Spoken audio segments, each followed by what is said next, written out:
My name is Deirdre O'Flanagan and I'm one of the NEU reps at the village school, which is a SEN school in Kingsbury in the London Borough of Brent.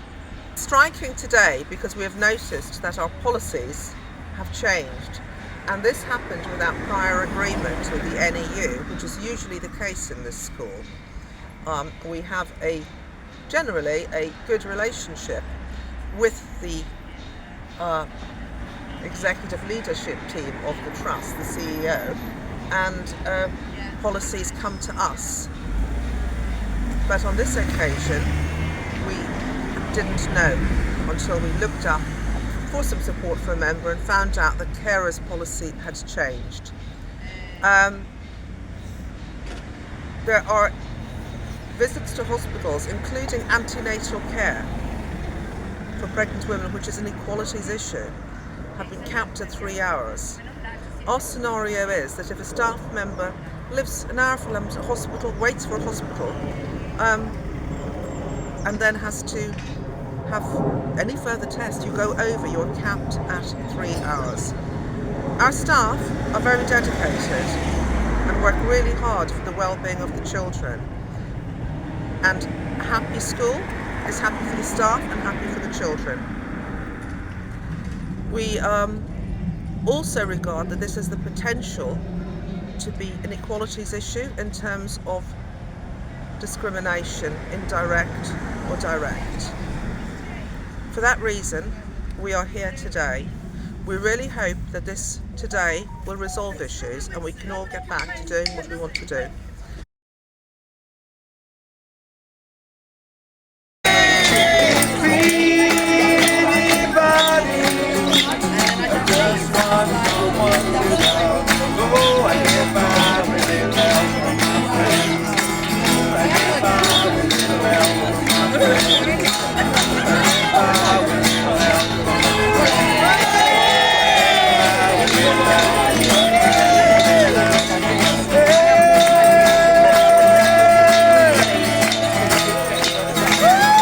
We can win this dispute, alright? The reason we can win this dispute is the thing that I just said, that we counted more than 70 people that turned up here this morning. We have the majority, a huge majority of people in that school are NEU members that all voted yes to strike and have all turned up on the picket lines this morning, alright? They can't run the school without us. Nobody can teach the kids without us. Nobody can organise the classrooms without us, and nobody can keep the school safe without us. So as long as we carry on standing here instead of going in there, they are going to have to do something to resolve it. Because what are they going to do? There are not people queuing up to work in our schools anywhere in the UK, let alone special schools in Brent. Alright, so they can't suddenly employ a load of people, and if they did suddenly employ a load of agency people, that would be illegal anyway. So we stay here until we get what we want. Alright? What we want is not only our original leave of absence policy putting back on the system, so that means we're not timed when we have antenatal appointments, we're not timed when we have hospital visits, we're not denied the opportunity to be off work if our children have hospital visits, or we have some crisis at home, or we take our entitlement to the 5 days carers leave a year. Yes, there's some workplaces where people don't get paid for those things, but we always have been paid for those things, and why would that be taken away now? That's unfair. I looked on the Compass Learning Partnership website, I mentioned this in the last union meeting, didn't I? And I looked at executive pay. There's 4 executives who are on over 100,000 a year employed by Compass Learning Partnership. So that's going to be the CEO, the CFO, who's the one making the decision, well, they're both making the decisions about changing our policies, and 2 other people. I don't know whether it's the heads or who it is, because the problem is they're in that office down in Burnt Oak, which they spend loads of money on while they're denying us money for our appointments. And nobody knows what they do there. Nobody knows even who's there. And also that one of the top executive posts is currently filled temporarily by a consultant. Now, consultants are usually paid more than a salaried person for the job they do.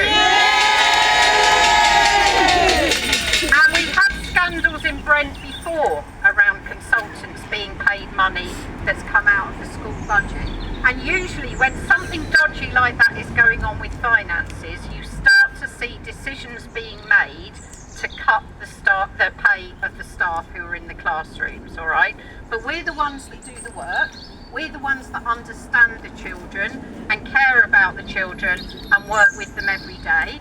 If we didn't care about them, we wouldn't be doing this job, because it would be quite easy to walk down the road and get another job that's just as well paid as what we do here.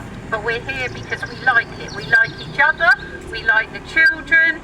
It's a great atmosphere because of what we've created, us, the workers in the classroom. All right. Now, so far, I've had one meeting with them since we announced our strikes, which they delayed and delayed, and eventually they held it. I said what we needed to happen in order to resolve our dispute, and they didn't write anything down, didn't kind of record anything, and then waited 3 days, which was yesterday morning, and sent this brief email saying we can't meet any of the points in your dispute.